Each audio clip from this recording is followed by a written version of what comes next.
Sesaat lagi, Anda akan mendengarkan sebuah pengajaran firman Tuhan yang kami percaya akan menambah pengetahuan Anda tentang kebenaran, serta mengubah cara pandang Anda mengenai kehidupan. Dari Jakarta Praise Community Church, selamat mendengarkan. Pada waktu tadi saya naik ke atas panggung ini, ini yang saya bawa ini bukan tepokan kasur. Mungkin Bapak Ibu kalau dulu yang kasurnya masih menggunakan yang isinya kapuk itu, ini bukan tepokan kasur, ini ceritanya tongkat gembala sebetulnya. Nah, tapi sebelum saya bicara tentang tongkat gembala, saya ingin menyampaikan satu hal bahwa tadi saya juga mendapatkan pesan bahwa sebagai tuan rumah saya juga harus memperkenalkan diri bahwa saya adalah seorang volunteer di JPCC, saya juga adalah seorang servant leader seharusnya, dan saya melayani di JPCC sebagai dead leader atau ketua kelompok sel, dan juga mengajar dan memfasilitasi di salah satu kelas pengajaran di JPCC yaitu Community of Leaders. Dan di luar pelayanan saya di JPCC, saya bekerja sebagai arsitek wirausaha. Dan hari ini saya hanya ingin menanyakan 6 pertanyaan kepada Bapak Ibu Saudara, setelah itu saya selesai. Kalau Bapak Ibu bisa menjawabnya.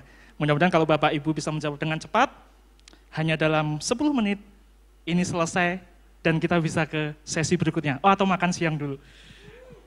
Pertanyaan saya yang pertama, apakah saudara mengenali? Ini pertanyaan yang pertama untuk, 3 pertanyaan yang pertama untuk para pemimpin. Yang pertama, apakah saudara mengenali kuasa atau kekuatan spesifik yang saudara miliki dalam kepemimpinan saudara? Yang kedua, apakah saudara adalah pribadi yang sama atau otentik, baik di dalam ataupun di luar area pelayanan saudara? Yang ketiga, pertanyaan untuk pemimpin, apakah kepemimpinan saudara bertujuan memperbesar pelayanan saudara atau memperbesar dampak dari pelayanan saudara? Kalau ada di antara Bapak Ibu sekalian yang hari ini datang sebagai seorang yang dipimpin oleh pemimpin Bapak Ibu, dan kebetulan mungkin pemimpin saudara ada di sebelah saudara, saudara bisa menanyakan hal ini. Ini pertanyaan yang kedua untuk orang-orang yang dipimpin. Yang pertama, apakah saudara merasakan dampak secara personal dari kepemimpinan pemimpin saudara? Dan yang kedua, apakah saudara 100% menaruh hormat dan respect kepada pemimpin saudara? Dan yang ketiga, apakah saudara percaya bahwa kepemimpinan dari pemimpin saudara akan membawa saudara ke tempat yang lebih baik? Kenapa saya menanyakan beberapa hal ini? Karena sebelum mempersiapkan materi ini, bersama-sama dengan beberapa teman, kami mengadakan sedikit survei kecil-kecilan di beberapa institusi, dan salah satunya adalah gereja. Dan pertanyaan ini sama seperti yang diajukan, ada 10 pertanyaan untuk para pemimpin, dan ada 10 pertanyaan untuk orang-orang yang dipimpin, baik itu para volunteers ataupun staff. Dan hasil yang kami dapati sangat mencengangkan. Karena apa yang menjadi jawaban dari pemimpin itu tidak terrepresentasikan. Bahkan kontradiksi dengan jawaban yang diberikan oleh orang yang dipimpin. Tapi Bapak Ibu tenang aja, saya tadi sudah cek daftar peserta hari ini. Tidak ada gereja di mana Bapak Ibu berjemaat. Jadi aman. Nah, hari ini apa yang saya sampaikan sebenarnya adalah sesuatu yang sangat sederhana. Bagaimana kita belajar dari pemimpin yang berhasil atau pemimpin yang baik. Karena sebetulnya di dalam Mazmur 23, saya percaya Bapak Ibu sekalian juga sudah sangat, kalau bahasa Jawanya, ngelotok dengan isi dari Mazmur 23, di mana Daud mengatakan bahwa Tuhan adalah gembalaku yang baik. Nah, secara logika, kalau ada gembala yang baik, tentu ada gembala yang tidak baik atau kurang baik. Kalau ada pemimpin yang baik, berarti ada pemimpin yang kurang baik. Kalau ada pemimpin yang berhasil, berarti di saat yang bersamaan ada pemimpin yang kurang berhasil. Nah, seorang teman mengatakan pada saya bahwa logo adalah wajah dari sebuah visi. Nah, bagi saya, gembala yang baik adalah wajah atau logo dari konsepsi seorang servant leader. Seperti di sesi pertama yang tadi disampaikan dengan sangat luar biasa oleh Pastor Jeffrey. Kepemimpinan bisa diidentifikasi dari kebiasaan-kebiasaannya. Salah satu cara kita untuk mempelajari kepemimpinan yang berhasil atau kepemimpinan yang baik, itu dari mengidentifikasi kebiasaan-kebiasaan yang dilakukan. Artinya, ada kebiasaan-kebiasaan tertentu yang dilakukan oleh pemimpin yang baik atau pemimpin yang berhasil yang tidak dilakukan oleh pemimpin yang kurang baik atau pemimpin yang kurang berhasil. Nah, hari ini kita akan belajar dari sisi pemimpin yang berhasil dan dari sisi pemimpin yang kurang berhasil, atau dari sisi pemimpin yang baik dan dari sisi pemimpin yang kurang baik. Nah, saudara mau yang mana dulu nih? Yang pemimpin yang buruk atau pemimpin yang baik dulu? Tapi biasanya kabar baik duluan, jadi saya akan mulai dari pemimpin yang baik terlebih dahulu. Tadi sebetulnya waktu saya mau naik ke sini dan kemudian membawa tongkat gembala ini, saya ditawari untuk dibawakan, tapi saya pikir Alkitab aja bawa sendiri, masa tongkat harus dibawakan. Jadi ya saya bawa sendiri. Baik, kita mulai dari kebiasaan-kebiasaan pemimpin yang baik. Pemimpin yang baik melakukan kebiasaan-kebiasaan yang terrepresentasikan dalam 3 elemen, yaitu strength, integrity, atau purpose, atau SIP. Dalam pembahasan selanjutnya saya akan menyebutnya dengan kekuatan atau kuasa, integritas, dan tujuan. Kebiasaan pemimpin yang baik, yang pertama mengenali kekuatan atau kuasanya secara spesifik. What atau apa yang diberikan di dalam dirinya itu dikenali dengan baik. Sehingga dia bisa membedakan kepemimpinan itu ditujukan untuk apa nantinya. Atau kuasa itu ditujukan untuk apa nantinya. Yang kedua, menjalankannya dengan penuh integritas. Pemimpin yang berhasil atau pemimpin yang baik tahu how-nya atau bagaimana menjalankan kuasa atau kekuatan yang ada di dalam dirinya. Dan yang ketiga, pemimpin yang baik tahu dengan jelas purpose atau tujuan untuk siapa dan mengapa strength atau kekuatan itu diberikan. Saya ulangi yang terakhir. Pemimpin yang berhasil tahu dengan jelas tujuan untuk siapa dan mengapa kekuatan atau kuasa itu diberikan.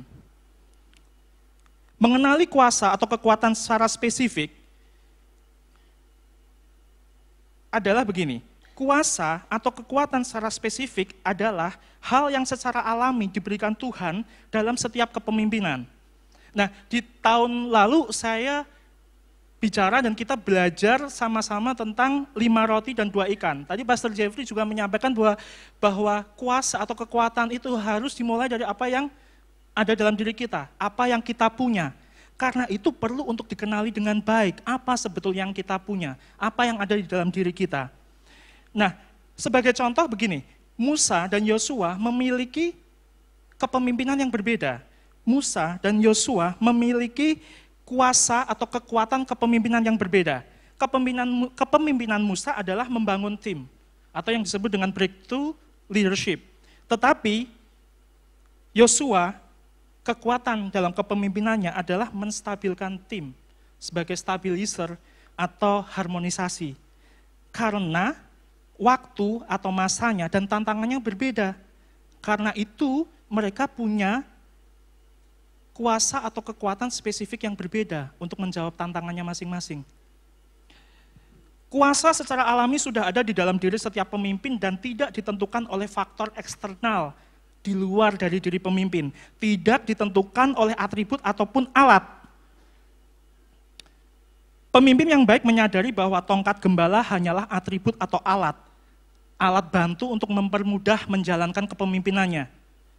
Bukan substansi kuasa atau kekuatan itu sendiri. Ini hanyalah alat bantu atau atribut. Seperti halnya pistol bagi seorang polisi. Itu hanyalah alat bantu untuk menegakkan hukum. Walaupun sekarang banyak juga yang dipakai untuk menakut-nakuti. itu hanyalah alat bantu. Kekuatan yang spesifik sudah ada di dalam diri kita sendiri, karena itu perlu bagi kita untuk mengenali dan kemudian mengeluarkannya. Dan menjalankannya dengan penuh integritas untuk mencapai tujuan kepemimpinan kita. Yang kedua, menjalankan kekuatan dengan penuh integritas. Integritas berarti kita adalah orang yang sama, baik di dalam ataupun di luar area pelayanan. Kita adalah pemimpin yang sama, baik di atas mimbar ataupun di bawah mimbar. Kita adalah orang yang sama atau pribadi yang sama, baik dengan tongkat gembala ataupun tidak dengan tongkat gembala. Kita tidak ditentukan, kepemimpinan kita tidak ditentukan dengan apa yang kita pegang. Kepemimpinan kita tidak ditentukan dengan alat yang ada pada diri kita, tapi kepemimpinan kita ditentukan, dimulai dari apa yang ada di dalam diri kita. Pemimpin yang baik tidak sibuk dengan pencitraan, tetapi lebih sibuk dengan penambahan nilai bagi orang-orang yang dipimpinnya. Karena saya suka bola, bukan pemain bola maksudnya, saya hanya pengamat bola. Salah satu tim yang saya suka adalah Manchester United. Saya setiap kali ada di, maaf buat yang lain, tapi setiap kali saya ada di, selalu ada jalan untuk menang kembali, Pastor.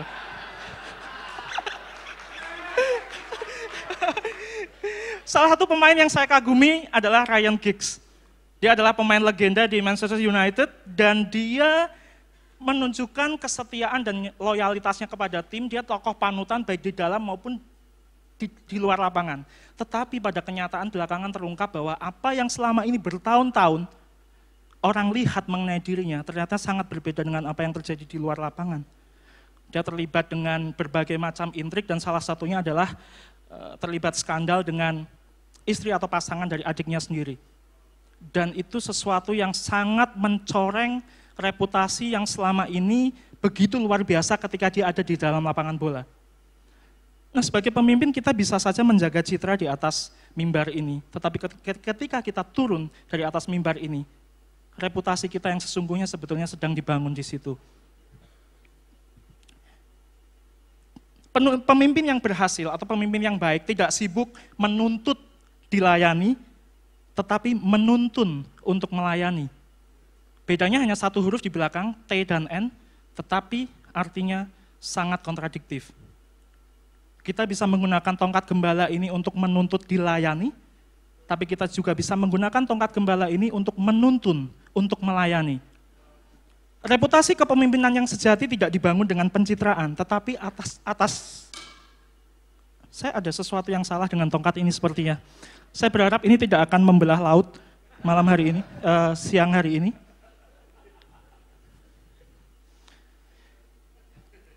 Reputasi kepemimpinan yang sejati tidak dibangun atas dasar pencitraan, tetapi atas dasar kontribusi atau dampak yang bisa dirasakan langsung oleh orang-orang yang kita pimpin. Nah, cara pandang kita terhadap orang yang kita pimpin atau cara pandang seorang pemimpin terhadap pengikutnya akan menentukan cara kita dalam menggunakan tongkat gembala dalam kepemimpinan kita. Kalau kita memandang tongkat gembala sebagai alat bantu kepemimpinan, dengan atau tanpanya, kepemimpinan yang melayani tetap menjadi gaya hidup kita. Tetapi ketika kita memandang tongkat gembala sebagai simbol kekuasaan, kita akan menggunakan alat itu untuk mengintimidasi dan memanipulasi pengikut kita. Yang ketiga, pemimpin yang berhasil atau pemimpin yang baik tahu dengan jelas tujuan untuk siapa dan mengapa kekuatan itu diberikan. Pemimpin yang baik bisa dengan sangat jelas membedakan tujuan untuk memperbesar pelayanannya. Saya sebetulnya mau mengatakan memperbesar gereja, tapi lebih baik saya sedikit perhalus nanti kalau direkaman dengan memperbesar pelayanan. Pemimpin yang baik dengan sangat jelas bisa membedakan tujuan untuk memperbesar gereja, pelayanan maksud saya, dengan tujuan untuk memperbesar dampak dari pelayanan itu. Itu dua hal yang sangat berbeda. Ketika seorang pemimpin fokus pada tujuan untuk memperbesar pelayanannya, ini yang terjadi. Yang pertama, fokus pada penambahan kuantitas pengikut dan besarnya persembahan. Karena makin banyak pengikutnya, persembahan makin besar dong, harusnya. Yang kedua, fokus pada kualitas pertumbuhan pribadi orang-orang yang dipimpinnya. Salah satunya melalui alat persembahan. Dua hal yang sangat berbeda, saudara. Di JPCC, quotes unquotes dalam tanda kutip, kami sangat dimanjakan oleh berbagai seminar dan kelas pembelajaran untuk meningkatkan kualitas pertumbuhan kami.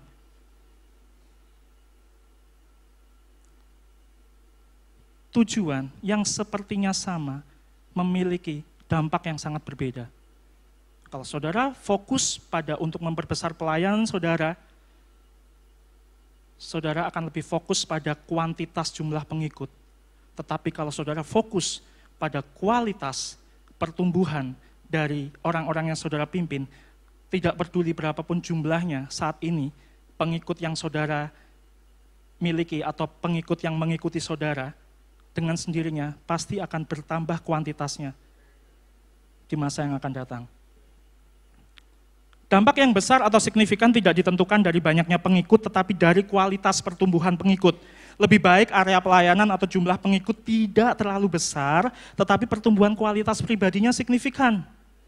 Karena peningkatan kualitas yang signifikan ini dengan sendirinya akan diikuti oleh peningkatan kuantitas yang signifikan.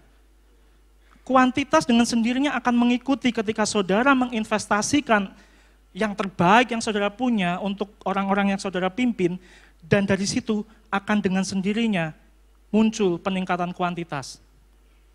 Tetapi ketika saudara fokus pada kuantitasnya lebih dahulu, belum tentu kualitas itu akan terbangun dengan baik. Dan saudara hanya akan sibuk dengan pencitraan, tetapi tidak pernah mencek kembali apakah dampak saudara cukup personal dan memberikan dampak yang pribadi bagi orang-orang yang saudara pimpin. Itu tadi kebiasaan-kebiasaan dari pemimpin yang baik. Sekarang kebiasaan-kebiasaan pemimpin yang kurang baik. Nah, apa yang akan terjadi jika pemimpin hanya melakukan salah satu elemen? Kita punya elemen kuasa atau kekuatan, yang kedua kita punya elemen integritas, dan ketiga kita punya elemen tujuan. Nah, apa yang terjadi jika pemimpin hanya melakukan salah satu elemen saja? Kalau tidak melakukan ketiga-tiganya, saya nanya sama teman saya, gimana kalau pemimpin tidak melakukan ketiga-tiganya? Kata dia, ke laut aja. Jadi hari ini saya nggak akan bahas. Kalaupun saudara ada yang tidak melakukan ketiga-tiganya, yang bilang ke laut aja itu bukan saya, tapi teman saya tadi. Jadi jangan menyalahkan saya kalau nanti saya turun dari atas panggung. Kalau pemimpin hanya melakukan satu saja dari elemen tersebut, misalnya pemimpin hanya melakukan kekuatan saja, atau pemimpin hanya mengerti kuasa yang dia punya saja, pemimpin ini cenderung menjadi pemimpin yang tidak tersentuh dan tidak mau diajar. Karena dia sangat percaya dengan kekuatannya sendiri, merasa dirinya yang paling baik, dan merasa bahwa apa yang disampaikan pengikutnya itu bukan sesuatu yang membangun kehidupannya. Dia merasa paling tahu semuanya. Pemimpin ini merasa sudah tahu segalanya, menganggap dirinya yang paling kuat, arogan, eksklusif, otoriter, memimpin dengan intimidasi. Saya kok cenderung seperti membacakan dosa pemimpin ya. Memimpin dengan intimidasi, sewenang-wenang, punya hidden agenda, punya agenda tersembunyi, dan menuntut untuk dilayani. Saudara mungkin bisa kenal salah satu contohnya adalah Saul di dalam Alkitab. Bagaimana seorang pemimpin yang hanya mengenal kekuatannya saja, tapi dia miss di integritas dan tujuannya. Yang kedua, kalau pemimpin menjalankan integritas saja, apa yang terjadi? Tulus, tapi tidak cerdik. Atau tulus, tapi agak-agak, agak on. Seperti, kalau tulus kan tulus seperti merpati. Kalau agak on, saya nggak enak bilangnya karena ini binatang yang sering kali saya makan. Saya kasih clue-nya aja, huruf depannya B. Pemimpin seperti ini tulus tapi tidak cerdik. Pemimpin ini mudah diperdaya, mudah dikalahkan, tidak berwibawa, sulit ditandai. Dampak kepemimpinannya tidak signifikan, itu arti sulit ditandai. Kemudian sulit mencapai visi atau tujuan, stagnan, kurang progresif, kurang relevan, dan ini yang paling parah, pemimpin ini menjadi pemimpin yang frustrasi. Saudara bisa membayangkan kalau saudara dipimpin oleh pemimpin yang frustrasi, apa jadinya? Yang ketiga, kalau pemimpin hanya mengetahui tujuannya saja, dia akan cenderung mudah tergoda untuk menghalalkan segala cara dalam mencapai tujuannya. Pemimpin ini akan lama sekali dalam mencapai tujuan, tidak tahu posisinya, rasa tidak aman, tanpa target dan perencanaan, tidak terukur, kurang waspada, sulit membedakan benar dan salah, atau sulit mengambil keputusan, lebih sibuk bersaing daripada bersinergi. Nah, saya akan sedikit kembali pada masalah pemimpin yang tidak mempunyai rasa aman atau insecure. Ini akan menghasilkan sebuah dampak yang sangat brutal menurut saya. Sebagai contoh begini, seandainya Musa bukanlah pemimpin yang secure, apa jadinya? Bayangkan, gua yang capek-capek nih ngangkat tangan, sementara yang dapat pujian dan tepuk tangan siapa? Harun. Public speaker-nya kan Harun kan? Terus dia di belakang gitu, angkat tangan, Harun yang jadi public speaker-nya. Saya bisa membayangkan, kalau Musa bukan seorang pemimpin yang secure, apa yang terjadi dengan kehidupan dia dan kehidupan Harun. Belum lagi ketika dia harus menyerahkan kepemimpinan kepada Yosua. Dia tahu dia yang memulai dari awal, memimpin bangsa Israel, dia yang membentuk tim ini, dia yang melakukan segalanya dari awal, tapi yang masuk tanah perjanjian, Yosua. Apa jadinya kalau Musa adalah pemimpin yang insecure? Apa jadinya kalau Musa adalah pemimpin yang tidak memiliki rasa aman? Dia tidak hanya memporak-porandakan kepemimpinannya sendiri, tapi dia memporak-porandakan apa yang selama ini sudah dibangunnya. Nah, contoh dari pemimpin seperti ini adalah gampang sekali, ahli Taurat dan orang Farisi. Kalau mau membacakan daftar dosanya banyak sekali, dan mungkin perlu lebih dari 2 malam untuk membacakan daftar dosa dari pemimpin seperti ini. Nah, itu tadi pemimpin yang hanya melakukan satu elemen saja. Sekarang apa yang terjadi jika pemimpin hanya melakukan 2 elemen? Yang pertama, pemimpin yang hanya melakukan atau menemukan kekuatan dan integritasnya saja, pemimpin ini menjadi tidak efisien, tanpa target, tidak terukur, tidak progresif, dan ini yang paling sering kita lihat, sibuk tapi tidak terlihat hasilnya. Yang kedua, kalau pemimpin hanya melakukan kekuatan dan punya tujuan saja, pemimpin sepertinya akan mudah goyah dalam prinsip, tidak punya toleransi, melanggar aturan, cepat tapi sendirian, dihindari banyak orang. Tapi kalau pemimpin yang hanya melakukan integritasnya saja, dan tahu tujuannya saja, tapi tidak tahu kekuatannya, pemimpin seperti ini akan tidak efektif, mudah frustrasi, sulit menemukan partner yang tepat, karena konsep dalam berpartner adalah, saya tahu kekuatan saya, dan saya tahu kekuatan kamu, mari kita berpartner, supaya kita bisa bekerja sama dalam kekuatan kita, bersinergi dalam kekuatan kita untuk mencapai tujuan yang lebih besar. Nah, kalau dia sendiri tidak mengetahui kekuatannya, bagaimana dia bisa mencari partner atau orang lain yang punya kekuatan yang berbeda dengan dia. Dan yang selanjutnya adalah akuntabilitasnya rendah. Pemimpin seperti ini menjadi sulit untuk diandalkan dan tidak mengerti perannya. Contohnya Pontius Pilatus. Dia dengan sangat mudah dipengaruhi oleh keputusan orang lain. Dia dengan sangat mudah dipengaruhi oleh apa yang menjadi keinginan orang banyak. Dia tidak teguh dalam kekuatannya. Dan pemimpin seperti ini akan mudah goyah, dan kepemimpinannya pun akan cenderung lebih mudah goyah. Nah, prinsip SIP atau prinsip kekuatan, integritas, dan tujuan dalam gembala atau pemimpin yang baik. Yang pertama menggunakan strength atau menggunakan kuasa atau kekuatan yang diberikan untuk menuntun dan melayani, bukan menuntut untuk dilayani. Prinsip yang pertama, pemimpin akan menggunakan kuasa atau kekuatan yang diberikan untuk menuntun dan melayani, bukan menuntut untuk dilayani. Mengembangkan kepemimpinan yang personal, bukan sekedar profesional. Banyak pemimpin yang berusaha untuk tampil dalam kepemimpinan yang profesional, tapi dia lupa bahwa profesionalismenya bisa dicapai ketika dia bisa memimpin secara personal dan memberikan dampak personal secara langsung pada orang-orang yang dipimpinnya. Banyak pemimpin sibuk untuk membuat kepemimpinannya menjadi sangat profesional, tapi lupa bahwa orang-orang yang dia pimpin jauh lebih membutuhkan kepemimpinan personalnya. Seperti gembala yang mengenali dombanya satu persatu dan mendedikasikan kekuatannya untuk menuntun, melayani, dan menambahkan nilai bagi domba-dombanya. Pertanyaan saya, kalau saudara tidak pernah ada bersama-sama dengan mereka, bagaimana saudara bisa mengenali domba saudara? Kalau saudara lebih sibuk melayani di luar daripada di dalam area pelayanan sendiri, bagaimana saudara bisa mengenali mereka satu persatu? Dan bagaimana saudara bisa memberikan dampak secara personal dalam kehidupan mereka? Yang kedua, prinsip yang kedua, membangun atau memperbesar kuasa di atas dasar integritas yang kokoh untuk memperbesar dampak keuntungan bagi pemimpinnya sendiri. Bukan, bagi domba-dombanya. Kuasa atau kekuatan yang ada di dalam diri pemimpin diperbesar di atas dasar integritas yang kokoh untuk memperbesar dampak keuntungan bagi domba-dombanya. Ini sama halnya dengan menjadi pribadi yang otentik, sama baik di dalam maupun di luar area pelayanan. Cara untuk menjadi pemimpin yang dihormati mudah saja sebetulnya. Saudara menjadi pribadi yang sama, kita menjadi pribadi yang sama, baik dengan tongkat gembala ataupun tanpa tongkat gembala. Kita menjadi pribadi yang sama, baik di atas mimbar maupun di bawah mimbar. Kita menjadi pribadi yang sama, baik di dalam area pelayanan maupun di luar area pelayanan. Yang ketiga, fokus pada tujuan dan bukan sekedar tugas, yaitu perlindungan dan penambahan nilai yang signifikan bagi domba-dombanya. Bukan sibuk mengurus domba gembala lain. Karena tujuan kepemimpinan saudara adalah untuk menambahkan nilai bagi domba-domba saudara sendiri. Itu prioritas yang pertama.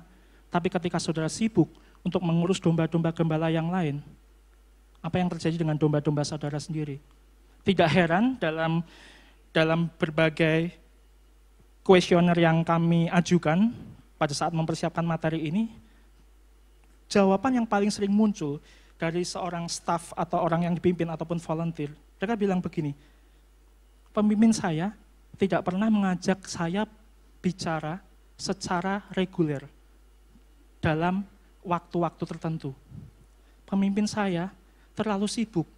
Dia adalah orang yang hebat bagi domba-domba orang lain, tetapi dia lupa dengan orang-orang yang seharusnya dia pimpin dan dia gembalakan. Terlepas dari apapun motivasinya, domba-domba saudara adalah domba-domba yang seharusnya menjadi prioritas saudara. Karena hanya dengan cara itu, bahkan ketika saya mempelajari sejarah dari tugas atau tanggung jawab seorang gembala, salah satu yang dilakukan gembala adalah dia tidur setiap hari bersama dengan domba-dombanya. Dia ada di rumah setiap saat dengan domba-dombanya. Dia nggak sibuk di rumah orang lain. Mazmur 28 ayat 9 berkata begini, selamatkanlah kiranya umatmu dan berkatilah milikmu sendiri, gembalakanlah mereka dan dukunglah mereka untuk selama-lamanya.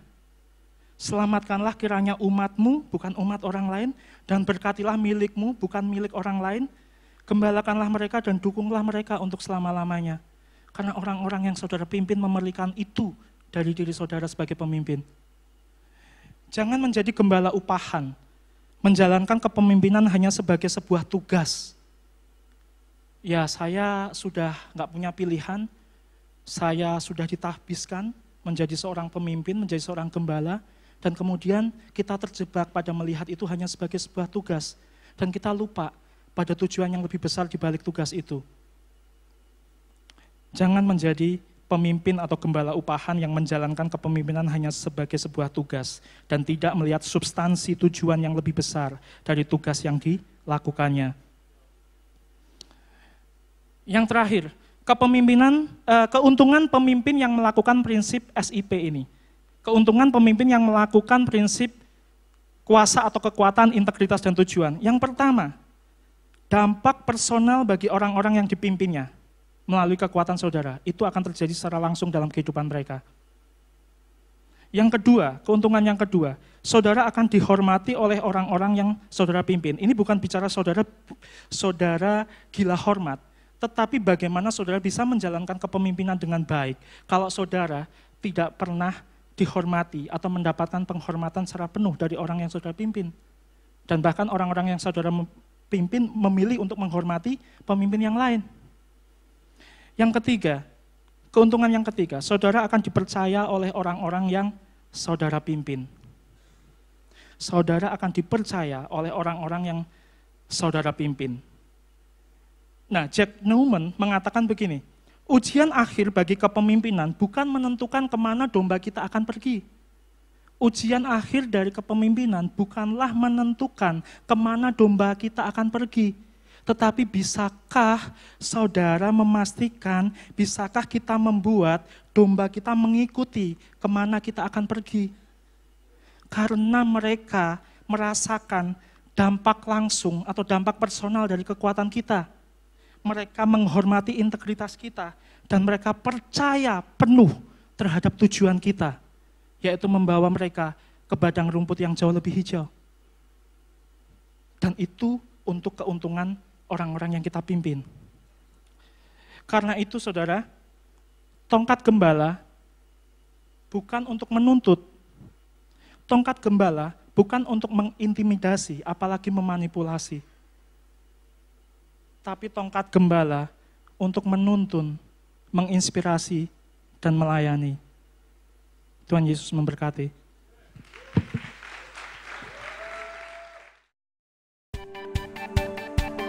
Inilah akhir dari pengajaran untuk sesi kali ini.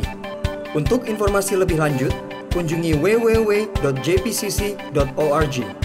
Dan untuk mendapatkan resources lainnya dari JPCC, kunjungi www.benih.com atau hubungi Insight Unlimited pada nomor telepon 021 536 51667.